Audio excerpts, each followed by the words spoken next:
네, 국회에서 취업준비생의 인권을 위한 보호법 제정을 추진하고 있습니다. 이렇게 국회에서 취준생 인권보호법을 위한 움직임이 있는데요. 네, 잡정보센터에서는 취준생들의 인권을 지키는 방법을 알려드리는 취준생 인권위원회가 있습니다. 네, 그동안 몰라서 넘어가고 또 알면서도 취업시장에 약자라서 넘어가야만 했던 그런 일들 많이 겪으셨죠. 오늘 이 코너를 통해서 조금이나마 자기 권리를 당당하게 외칠 수 있기를 바라보겠습니다. 네, 오늘 도움 말씀 주실 취준위원장이자 안방 대감, 트러스트원 취업 컨설팅의 송진원 노무사님 함께하겠습니다. 안녕하세요. 안녕하십니까? 안녕하세요. 네. 네, 그리고 또 2부의 도우미 신세미 캐스터도 함께합니다. 어서 오십시오. 안녕하세요. 안녕하세요. 진원쌤, 네. 저희가 오프닝에서 그 스카이캐슬이라는 드라마에 대해서 좀 얘기를 나눠봤는데 혹시 그 드라마 보신 적 있나요? 네, 그 뭐 얘기는 너무 많이 듣고 있습니다. 네. 거기서 이제 뭐 입시 코디네이터 이런 게 있는데 최근에 또 구직자들이 취업 코디네이터한테 굉장히 또 네. 컨설팅을 받고 싶다 이런 네. 얘기가 있어서 거기에 대해서 좀 어떻게 생각하시나요? 네, 그래서 지금 아마 뭐 입시도 그렇고 취업도 그렇고 경쟁률이 심화되다 보니까 아무래도 뭔가를 좀 더 준비하기 위해선 필요한 것 같고 사실 저도 그런 역할을 하고 있는 입장에서 봤을 때는 네. 분명 저희 이제 방송에서 왜 떨어졌나 같은 거 하면 다 떨어져서 왔던 학생들인데 금방 붙잖아요. 근데 그런 거 보면 분명히 도와줄 것들이 있고 디테일한 요소들이 있단 말이죠.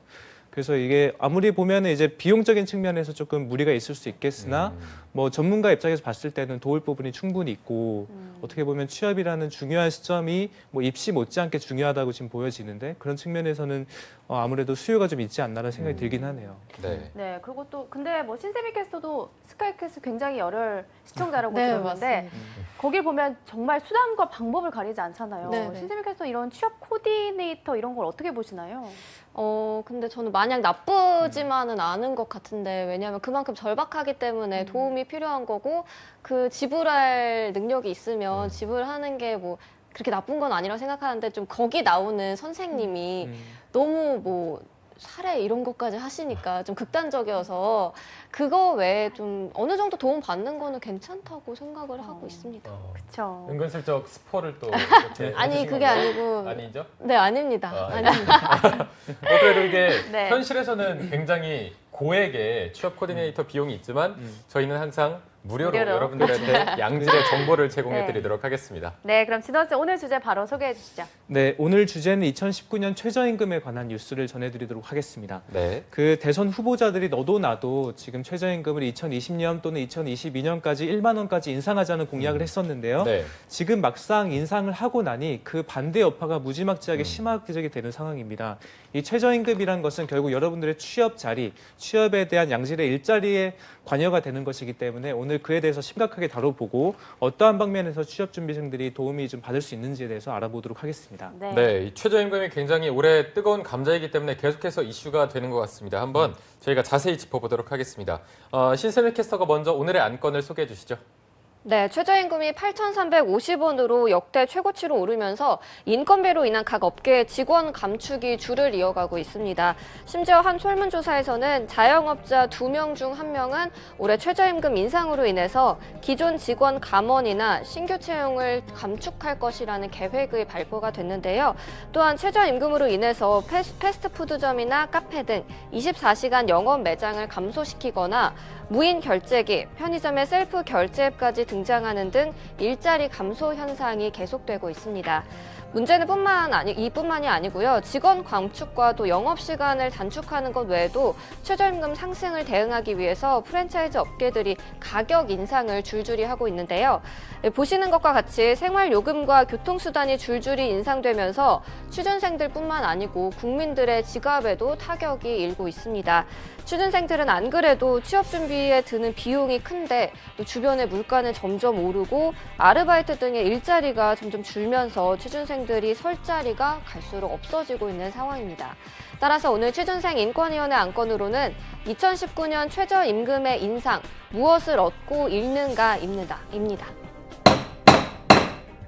네, 안건 소개 감사드립니다. 신세미 캐스터가 최저임금에 따른 현 상황들을 조금 정리를 해줬는데요. 네. 송쌤, 지난해에 비해서 최저임금이 10.9%라는 어마어마한 상승률을 보였습니다. 이렇게 높은 상승률을 보이면서 책정된 이유가 있을 것 같아요. 네, 그래서 제가 이제 조사한 바에 의하면 이게 이론적인 근거도 있고 어떻게 보면 여론적인 근거도 있는데요.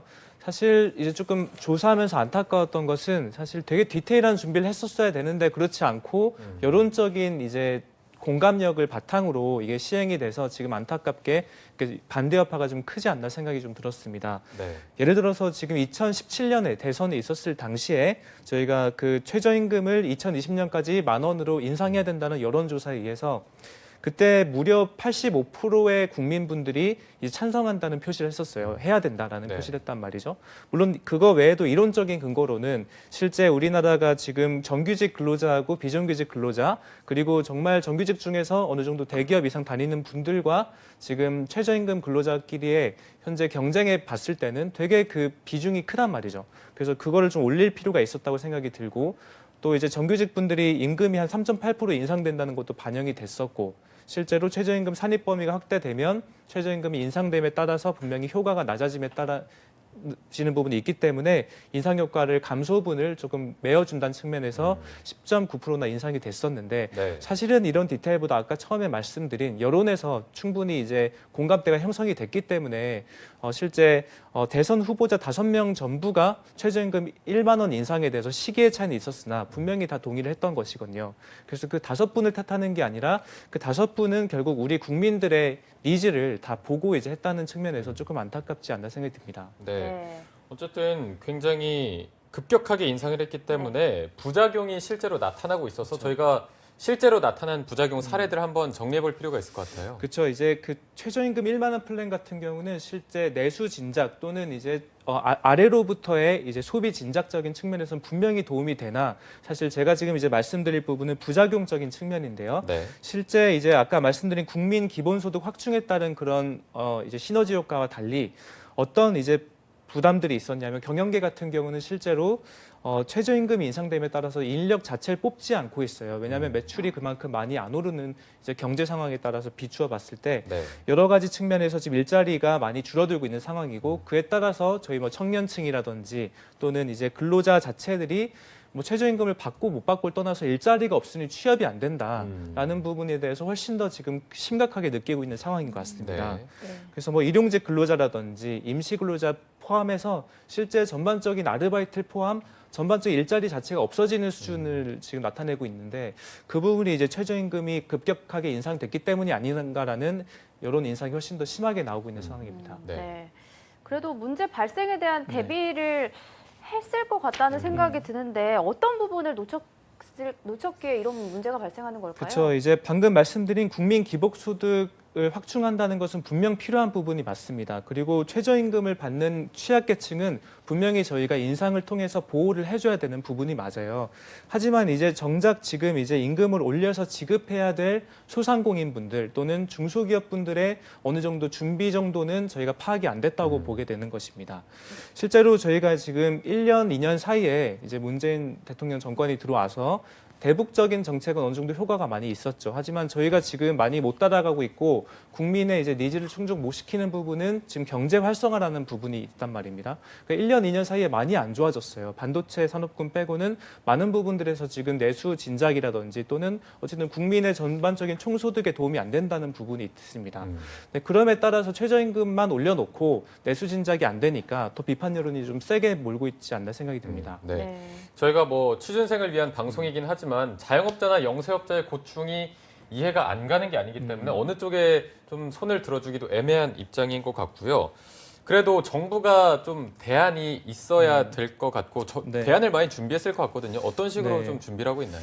그러니까 일단은 아까 말씀드린 85.1% 정도가 찬성을 했음에도 불구하고 2년 사이에 일단 국민의 여론은 반대한다는 입장이 80%가 됐어요. 완전 네. 반대가 돼버린 네네. 거죠. 그래서 정부도 지금 어느 정도 이제 최저임금 인상이 이미 돼버렸기 때문에 그에 대한 중요성을 강조하고 고용시장의 악영향이 이제 제한적일 거라고 의견을 내세우고 있지만 네. 사실은 뭐 그런 이론적인 데이터보다 이미 민심이 지금 많이 돌아선 상황인 것 같아요. 지금 이제 해야 될 것이 더 중요하다고 보는데요.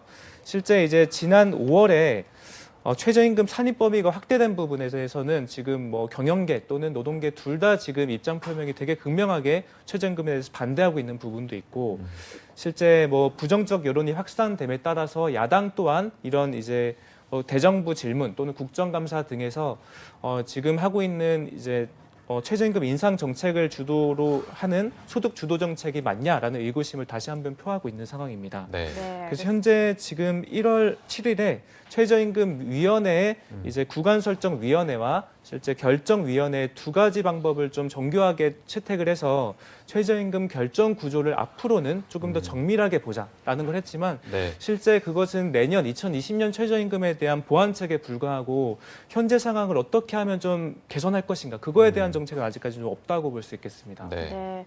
좀 문제들이 하루라도 빨리 개선이 되면 좋을 네. 것 같은데요. 취준생들 입장에서는 네. 아르바이트 자리는 줄고 또 물가는 오르기 때문에 점점 더 설 곳이 없어지는 것 같습니다. 네. 이러한 상황에 대해서 우리 취준위원장으로서 송쌤의 위로나 격려 한 말씀 부탁드립니다. 네, 그래서 이게 지금 정말 어려울 것 같아요. 취업준비생들 저랑 같이 하고 있는 분들도 보통 아르바이트를 하고 그 이제 비용을 모아서 뭐 영어 점수를 딴다던가 또는 생활비에 보태던가 이런 부분들이 되게 많거든요. 왜냐하면 취업이 지금 이제 뭐 1년 정도 안 되는 거는 어쩔 수 없긴 한데 2, 3년 넘어가면 실제 뭐 집안 가정도 조금 어려워질 수가 있고 충분히 되게 어려운 부분을 공감이 많이 돼요. 특히나 뭐 물가도 아까 전에 신세미 캐스터님이 소개해 주신 것처럼 물가도 되게 많이 오르고 있는 상황이고 뭐 취업은 그만큼 포지션이 낮아지기 때문에 지금 안 되고 있고 그래서 일단은 제가 좀 말씀드리고 싶은 것은 여러분들이 정부 지원금을 많이 받았으면 좋겠어요. 이것들에 대해서 잘 모르시더라고요. 아는 분들은 있는데 실제 정부 지원금이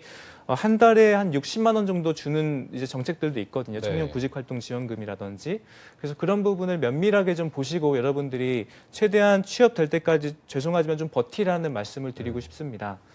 그래서 취업난은 지금 분명히 앞으로 한 5년 내까지는 좀 심각할 수 있으나 앞으로는 없어질 건데 지금 죄송하지만 지금 이 방송을 보고 계신 취업준비생들은 어떻게 보면 교과서에 남을 만한 취업준비 난을 지금 겪고 있는 것이거든요. 그래서 이때는 좀 버티는데 최대한 나를 도울 수 있는 제도들을 확인하신 다음에 그것들 이용을 하자라고 말씀드리고 싶습니다. 네. 또 진원쌤이 항상 취준생분들과 함께하고 있기 때문에 더 공감이 가는 위로의 말씀해 주셨고요. 마지막으로 오늘 안건에 대해서 촌철살인 짧고 굵게 부탁드리겠습니다. 네, 그래서 제가 아까 말씀드렸다시피 2020년에 어떻게 할 거냐 중요합니다. 왜냐하면 2020년에 대한 결정이 올해 8월까지 완료가 돼버려요. 8월까지 내년 최저임금이 인상된단 말이죠. 그럼 지금 사실 남은 시간이 반년조차 없는 상황입니다. 네. 그래서 2020년에 어떻게 세부적으로 결정할 건지도 중요한데 저는 디테일한 데이터를 좀 보고서 정부들이 결정했으면 좋겠다는 생각도 들어요. 실제 지금 취업난에 악영향이 없다고 얘기하지 못하거든요. 분명히 이런